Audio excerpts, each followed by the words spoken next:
Good evening students, Waheguru ji का खालसा वाहिगुरु जी की फतेह। स्वागत आपका 10th क्लास के हमारे mathematics channel @Future Saver Academy, जिसमें हमने chapter number 8 introduction to trigonometry start किया हुआ है।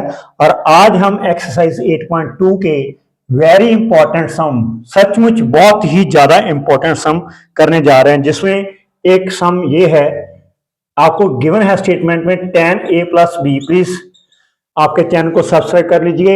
tan a + b is equal to आपको √3 गिवन है, और साथ ही साथ tan a - b की वैल्यू वो भी आपको गिवन है, वो उसकी वैल्यू है 1/√3। And this you after that you want to calculate the value of a and b। a और b की आपने वैल्यू कैलकुलेट करनी है। तो सोल्यूशन में क्या करेंगे, इसमें हम tan a + b is equal to जो √3 है, √3 को हम tan की कोई वैल्यू लिखेंगे। मैंने उस टेबल आपको 2 बार समझाया था, तो वहां पर जो टेबल देखा था, हमने समझा था, वहां पर √3 tan की कितनी वैल्यू है, वो है tan 60। तो वो tan 60 हो गया। ऐसे ही tan और tan दोनों साइड ये बन गए, अब ये कैंसिल हो गए, और ये बच गया आपका a + b is equal to 60 degree. Similarly दूसरा आपको दिया हुआ है tan, यहां पर मैं लिख देता हूं, tan a - b is equal to 1/√3। ये गिवन है आपको, tan a - b is equal to 1/√3। So we want to check what is the value of tan 30। yes, tan 30 is 1/√3, or ultimately you can say 1/√3 is the value of tan 30. So we can write tan a - b same, and 1/√3 हम इसकी तरफ tan 30 लिख देंगे। तो यहां पर tan दोनों side cancel हो जाएगा, a - b is equal to आपका 30 डिग्री बच जाएगा। तो ये दोनों इक्वेशन एक दूसरे के नीचे लिख लो, a - b आपका 30 डिग्री हो गया। इसको आप इक्वेशन नंबर सपोज कर लो 1 है, ये इक्वेशन नंबर 2 है। अब दोनों इक्वेशंस को ऐड कर दो आप। जब ऐड करोगे ये +b और -b कैंसिल हो जाएगा, a और a आपका ऐड होके कितना बन गया 2a, और 60 और 30 वेरी सिंपल, दैट इज 90। तो a बिकम 90/2, और इसके साथ डिवाइड करके आपका कितना आ गया, a 45 डिग्री आ गया। तो ये पुट कर दो आप a की वैल्यू 45 डिग्री, क्योंकि आपने b भी निकालना है भाई। b कैसे निकालोगे, a की वैल्यू पुट कर दो 45 degree in equation number 1। In equation number 1, so there is a is 45 degree plus b is equal to 60 degree. यहां पर b आ जाएगा आपका 60 डिग्री -45 डिग्री। 45 डिग्री दूसरी तरफ आके माइनस का हो गया, b आपका 60 में से 45 गया, कितना आ गया, माइनस करके 15 डिग्री। तो a आपका 45 डिग्री आ गया, b आपका कितना आ गया, 15 डिग्री। अब इसके साथ ही रिलेटेड सम हमारे पास हैं, मतलब ट्रू और फॉल्स हैं। वो ट्रू फॉल्स एक मार्क्स के एग्जाम में आते हैं, तो मैंने आपको वो समझाने। ट्रू फॉल्स क्योंकि बदल के भी आ सकते हैं, जरूरी नहीं, क्योंकि कई स्टूडेंट्स का बेसिक्स मैथ है, कई स्टूडेंट का स्टैंडर्ड मैथमेटिक्स है, वहां पर जो आपके सम होंगे वो चेंज होकर आ सकते हैं। यहां पर आपने ट्रू और फॉल्स स्टेट करने हैं, तो मैंने पहले एक बार ट्रू और फॉल्स को दोनों को लिख देना है। तो आपने देखना है कि इक्वल है कि नहीं। इसका रीजन अगर देना पड़े तो रीजन भी दे सकते हैं। ये साइन ऑफ a + b इसका लिखा है उन्होंने साइन a + b, क्या ये ट्रू है या फॉल्स है। यहां पर हम उसका आंसर लिखेंगे फर्स्ट पार्ट का, और दूसरा पार्ट आपका है the value of, please miss ना करना, लास्ट तक देखना, पता लगेगा क्वेश्चंस कैसे क्वेश्चन को सॉल्व करना है। Value sine theta increases as theta increases, as theta increases, मतलब थीटा होता है एंगल। आपको लिए थीटा नया वर्ड है, थीटा कोई आसमान से नहीं गिरा, यहां पर थीटा है एंगल। तो इसका मतलब कि जैसे जैसे एंगल बढ़ेगा साइन थीटा भी बढ़ेगा, मतलब साइन थीटा की वैल्यू बढ़ेगी। ये पार्ट नंबर 2 है, आपने देखना है।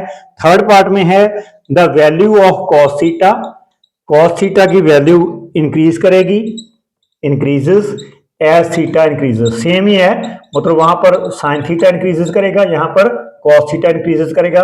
ये देखना है कि ट्रू और फॉल्स है। ये थर्ड पार्ट है आपका। और फोर्थ पार्ट में क्या है आपके लिए, फोर्थ पार्ट में है sine theta is equal to cos theta for all values of theta. सारी वैल्यूज के लिए थीटा की, एंगल की सारी वैल्यू के लिए sine theta is equal to cos theta ही होता है।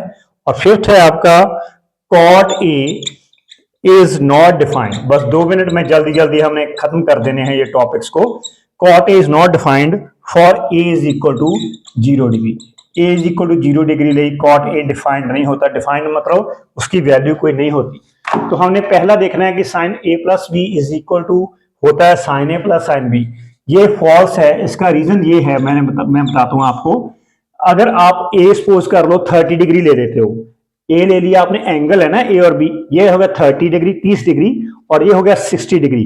तो आप ये बन जाएगा साइन, यहां पर मैं लिख के देता हूं ना, ये आ गया साइन, ये बन गया 30 प्लस 60। तो दूसरी तरफ क्या बन जाएगा साइन, यहां पर भी 30 और ये बन गया साइन 60। और ये तो 30 प्लस 60 हो गया साइन 90 और साइन 90 की वैल्यू होती है 1। लेकिन जब ये साइन 30 और साइन 60 की वैल्यू अलग अलग वैल्यू हम पुट करेंगे, जैसे साइन 30 1/2 होता है, साइन 60 स्क्वायर रूट 3/2 होता है, उसको जब ऐड करेंगे तो वह 1 के ये साइन 90 के इक्वल नहीं आएगा। मतलब ये वैल्यू साइन 30 प्लस 60 की वैल्यू साइन 30 प्लस साइन 60 की वैल्यू के इक्वल नहीं आएगी। ये है इसका justification, that is why it is a false. Okay.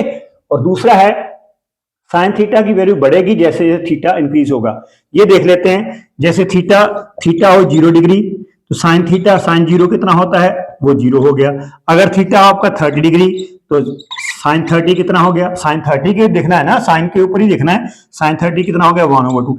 मतलब पहले वैल्यू थी 0 फिर 1/2। यस, वैल्यू बढ़ रही है, 0 से ज्यादा हाफ उससे ज्यादा होता है। तो थीटा जैसे जैसे इंक्रीज करता है वो साइन थीटा भी उसके साथ इंक्रीज करता है।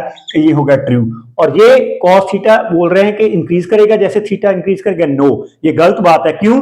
क्योंकि आपको मालूम है जब मैंने टेबल करवाया था, अगर जिन स्टूडेंट्स ने टेबल भाई नहीं देखा तो मेरे पिछले 2-4 दिनों के पहले के लेक्चर्स और टेबल मैंने समझाया था, उसको जरूर देखना।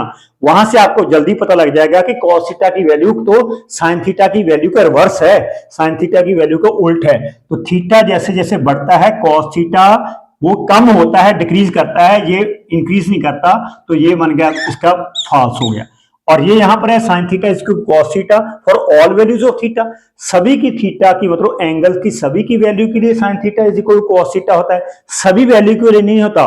टेबल में एक ही वैल्यू है एंगल की, वो है आपकी 45 डिग्री। तो साइन 45 डिग्री और कॉस 45 डिग्री की वैल्यू दोनों की 1/√2 होने के कारण, दोनों वैल्यू साइन 45 और कॉस 45 की सेम होने के कारण वो दोनों वैल्यूज इक्वल है, ना कि सभी एंगल के ऊपर है। थीटा की सभी वैल्यू के मतलब अगर ये साइन 30 हो जाए ना थीटा, तो ये कॉस 30 वो सेम नहीं होगी। तो ये भी आपका क्या होगा, फॉल्स, क्योंकि ये सभी वैल्यू के लिए इक्वल नहीं होगा, ये फॉल्स है।